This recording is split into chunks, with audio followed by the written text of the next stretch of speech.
உன்னை தேடாத இடம் இல்ல. நீ போயிட்டேன்னு நினைச்சேன். போகலான்னு தான் நினச்சேன், ஆனால் அப்படியே இருந்துட்டேன். அப்புறம் ஏன் போகாம இங்கே இருந்துட்ட? அப்புறம் உங்கள் அம்மாவை கொண்ட சிறுத்தையை யார் கொல்லுவா? ம். ஃபாதரும் பால்ராஜ் முதலாளியும் சொல்லும்போது போகலான்னு தான் நினச்சேன். அப்போ தான் உன் ஞாபகம் வந்தது. நல்லதுக்கு தான்.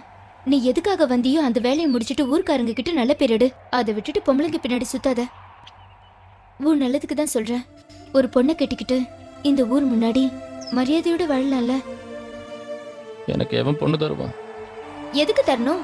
உனக்கு பிடிச்சிருந்தா கூட்டிட்டு போய் கல்யாணம் பண்ணிக்கோ. என் கூட நிரந்தரமாக இருக்கிறதுக்கு என்ன ஆசைப்படுற பொண்ணு கிடைக்கணும்ல. நான் போதுமா?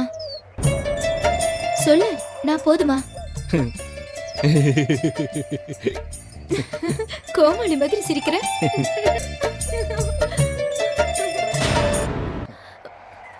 நான்